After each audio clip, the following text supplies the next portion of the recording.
El profesor Antonio Leal Gamboa, licenciado en Ciencias de la Educación con estudios principales en español de la Universidad Pedagógica Nacional, también con un posgrado en Literatura Hispanoamericana del Instituto Carlos Cuervo, aquí en Colombia, y exprofesor de la Universidad Javeriana y de la Universidad Cundinamarca. Además, tiene experiencia como maestro de bachillerato en diversas modalidades y en distintas regiones del país. Profesor, muchas gracias por acompañarnos en estos minutos y por compartirnos esa experiencia educativa que ha tenido. Y bueno, voy a comenzar directamente, profesor Antonio. ¿Qué entiende por pedagogía de las diferencias? Primero, muchas gracias por tener en cuenta y permitirme compartir experiencias. Eso es gratificante. Pedagogía de las diferencias.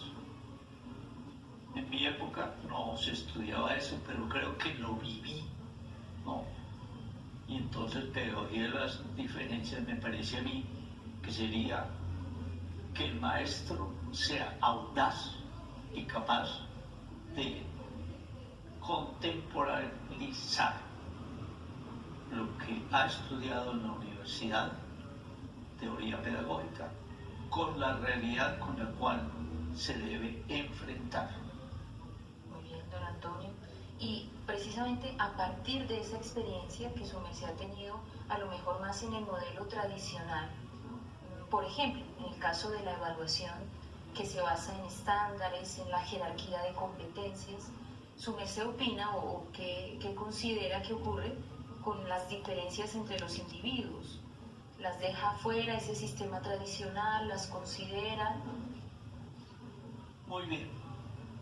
Para llegar al término, o yo diría etapa evaluativa, para algunos puede ser el punto de llegada que se inicia con la capacidad que tenga el maestro de motivarlo. ¿Cómo enlazar los dos momentos?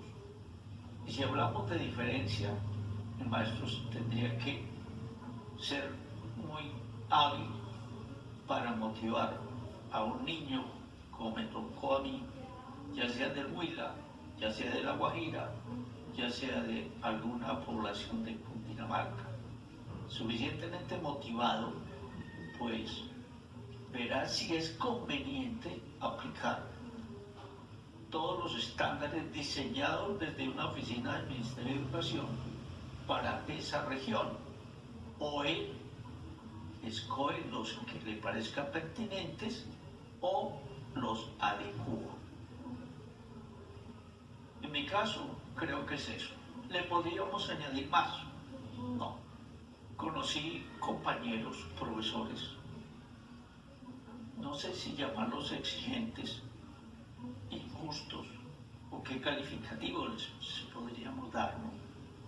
Que si no me hicieron el ejercicio o la actividad tal como dice las directivas del Ministerio de Educación, pues logro no obtenido y tiene que recuperarlo, no sé qué, sin tener en cuenta el esfuerzo que hizo el estudiante y todo el proceso que llevó. Eso es importante para mí tenerlo en cuenta, ¿no? Muy bien, don Antonio. Precisamente, bueno, al reconocer que las diferencias pues no son solamente condiciones referidas a la capacidad física, intelectual, sino que las diferencias también enmarcan, por ejemplo, el origen cultural, social, las características económicas que puede tener una población o un individuo, inclusive religiosas. ¿Su merced considera que esas diferencias son una oportunidad para la pedagogía o que la hacen más difícil de ejercer? Depende del maestro, ¿sí? Hay maestros que se enchapan, por así decirlo, y lo que dice el ministerio y lo que les dio la universidad, de pronto no salen de allí. Quizá no nos equivoquemos si los calificamos de muy conservadores, no sé cómo te parezca, pero hay otros que deben ser audaces, y yo aprendí eso, hay que ser hábiles para aprovechar esas diferencias según el contexto en que encuentra uno al estudiante. Porque una cosa es el estudiante de Tolima, del Huila, otro el contexto del estudiante de La Guajira, otro el contexto del estudiante, por decir algo, de Zipaquirá, y otro el de Bogotá. Si el maestro es propositivo, si el maestro sabe aprovechar la situación, pues, por ejemplo, en mi área, literatura, en una población del Tolima, Ataco, donde es Patarroyo, allí hay un escritor casi desconocido. Nosotros en esa oportunidad, pues, lo sacamos, por así decirlo, ¿no?, del olvido. Dejó poemas muy bellos, se los dimos a conocer a los estudiantes, les dimos cómo trabajarlos, cómo aprovecharlos, mientras que, y eso ayuda a que el estudiante le tome más cariño a su tierra, fomentar en él el espíritu de pertenencia, que creo que es una de las responsabilidades del maestro. Estamos en un mundo globalizado y nos quieren implementar modelos universales, olvidando nuestra identidad. Y eso ayuda a conservar la identidad. Mientras que, por ejemplo, en el Huila, pues allí nos encontramos con un valor autóctono literario valioso a nivel nacional y que se hizo famoso internacional, como José Eustacio Rivera, con su Vorágine, o con Tierra de Promisión, donde él se propuso en 100 sonetos, que no alcanzó a escribir los 100, hacer un retrato de su tierra, del paisaje de su tierra. Una obra hermosa, ¿no? Dirán, estilo de su época, sí, estilo de su época, diferente actualmente. Mientras que si vamos a La Guajira, con los muchachos, se organizan con un programa cultural y primero que todo está el conjunto vallenato, porque allá desde niños empiezan con su acordeón, con su guacharaca y demás, sea Día de la Madre, sea Día del Idioma, el programa está amenizado por el conjunto vallenato y de los mismos estudiantes. Entonces, sí hay diferencias que hay que aceptar y sí hay diferencias que hay que valorar. Es que mira, el Instituto de Caricuaro es un estudio interesantísimo que está resumido en el atrás lingüístico y etnográfico de Colombia. Visitaron más de 1000 municipios en el país y llegaron a la conclusión de cuál es el lenguaje de las costas, cuál es el del interior, etcétera, etcétera.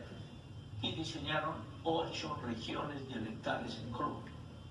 Es decir, que en 8 regiones se habla y se utiliza el español en forma diferente, ¿sí? Porque una cosa es Ave María pues en Antioquia, ¿sí? Otra cosa es el planteriano, ¿sí?, a los chistazos. Otra cosa es en la costa Tequetacatrá, Guantomaibú, etcétera, etcétera. Muy bien. Bueno, gracias, don Antonio. Su merced se ha referido a varios constructos y claves en todo esto: identidad, diferencia, diversidad. Y todo eso me hace pensar, don Antonio, ¿será que nosotros los maestros, en la generalidad, le tenemos miedo al cambio, lo consideramos una amenaza? La palabra diferencia nos asusta tanto fuera del aula, los retos que nos plantean, como dentro del aula, cuando encontramos ese alumno diferente o que requiere una atención o una pedagogía diferente. Correcto. Vuelvo a repetir y usted perdone, Pilita. Depende del maestro. Sí.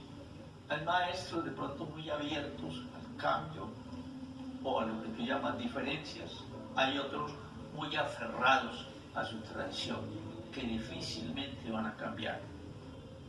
Yo recuerdo mucho que en uno de los colegios había un niño diferente que llevaban en silla de ruedas. Y para algunos maestros, pues era la persona que merecía un tratamiento especial.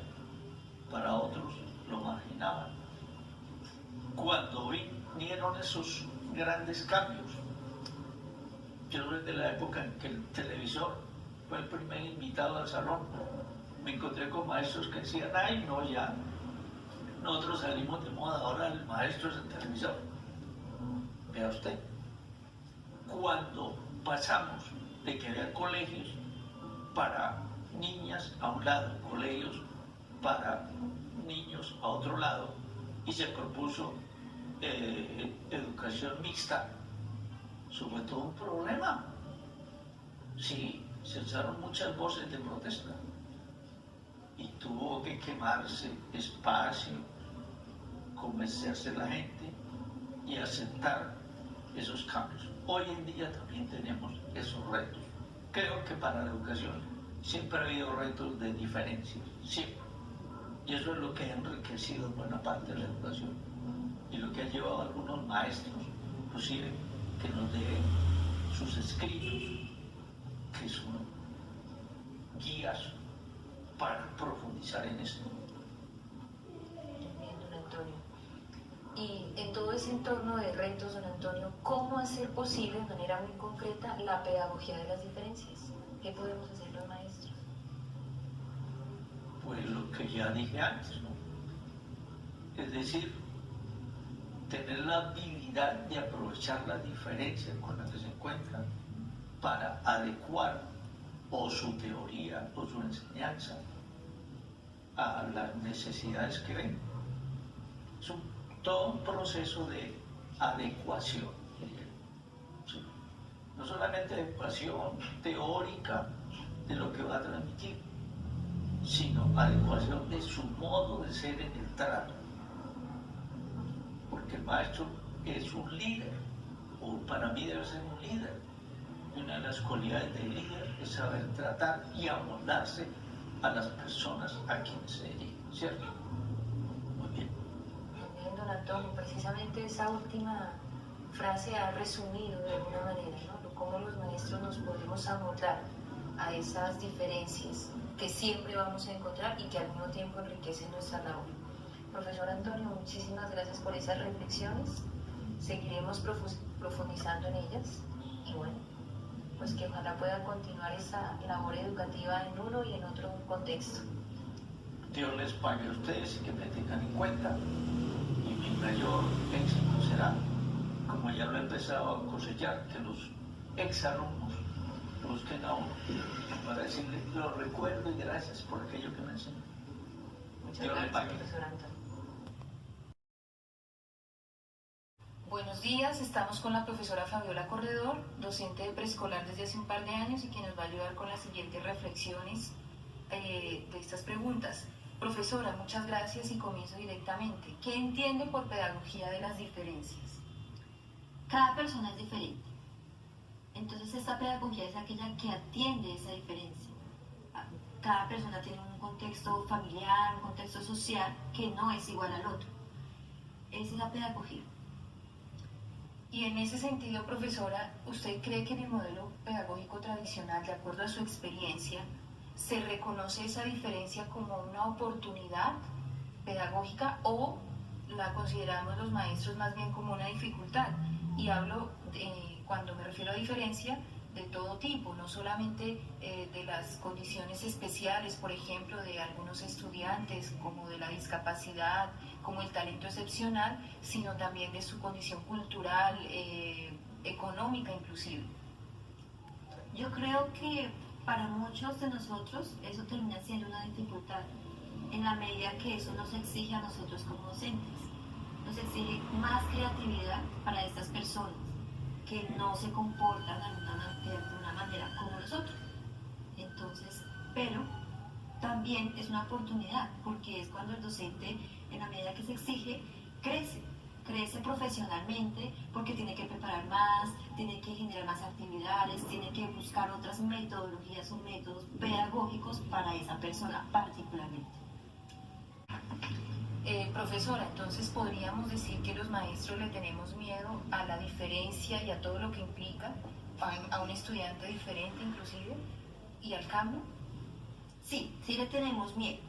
Por ejemplo, en un curso, que haya un chico que sea muy extrovertido, que sea de pronto más ágil en el desarrollo, en terminar sus actividades, pues eso a nosotros, digamos, un chico normal termina su actividad en 15 minutos. El chico que, digamos, lo hace más rápido lo termina en 10 minutos. ¿Qué hacemos con el chico en esos 5 minutos? Pues tenemos que darle algo, tenemos que crearle algo para que se aproveche ese tiempo de él y sea esa diferencia una herramienta para que él crezca y para que nosotros crezcamos junto con esa persona. Profesora, por último, ¿cómo hacer posible la pedagogía de las diferencias entonces en el aula de clase de manera muy concreta? Yo creo que una de las formas o unas herramientas que tenemos es el desarrollo tecnológico. Entonces ahí tenemos como un apoyo para que esta pedagogía de las diferencias se pueda ir desarrollando. ¿Y un ejemplo de hacerlo? ¿Okay? Un ejemplo, en el colegio se está manejando una forma de evaluación. Entonces ya no es la tradición que se le entrega las hojas a cada estudiante, o ellos lo están manejando así, sino que se maneja a través de una plataforma como un juego. Entonces el chico que no sé, que no, digamos que era más indisciplinado, que no estudiaba, pues ya lo toma como un juego y él también estudia para ese momento de ser evaluado. Ahí todos, es un juego. En la plataforma usan sus celulares y ya. O sea, se siente incluido. Podríamos decir que se siente incluido. Bueno, profesora, muchas gracias por sus aportes. A partir del artículo de Anaida Pascual Morán, Pedagogía de las Diferencias, y de las dos experiencias que compartieron los maestros, puedo concluir lo siguiente. Según Perrenot, hay una diferenciación marcada por las pruebas estandarizadas, por la jerarquía de competencias, es decir, por la forma en que se evalúa en el sistema tradicional, y que podría perpetuar precisamente la discriminación o la falta de inclusión educativa de grupos con condiciones especiales, con orígenes económicos, culturales, étnicos, diferentes, minoritarios. Por lo tanto, esa es una de las primeras críticas que se hace, el esquema tradicional que no acoge la diferencia o no la termina de considerar una oportunidad educativa, tanto para el maestro como para los mismos estudiantes. Lo segundo es que pedagogía de las diferencias no es, de acuerdo a uno de los autores que citaba la profesora Esquilia, no se trata de volver normal o de normalizar lo que es anormal. De entrada ya hay alguien, una entidad, un profesor, una institución que está fijando lo que es normal y lo que no lo es. Y el esfuerzo pedagógico no consiste en eso, en incluir o encarrilar de nuevo a los que se salen de lo tradicional o de los estándares planteados. Más bien, la pedagogía de las diferencias debería considerarse como una forma de inclusión educativa que realmente considera el perfil expresivo de cada aprendiz como un privilegio, como algo cualitativamente marcado, es diferente, pero que además es un privilegio y que constituyen un potencial, tanto para el maestro como para el mismo estudiante y la comunidad que lo rodea, porque no se trata solamente de brindar una atención personal, sino que inclusive los que están alrededor crecen de igual manera, y es allí donde se enriquece todo el sistema educativo, la experiencia educativa. Considero entonces que la pedagogía de las diferencias debería ser todo un desafío para los maestros. Claro, requiere tiempo, esfuerzo y formación pedagógica.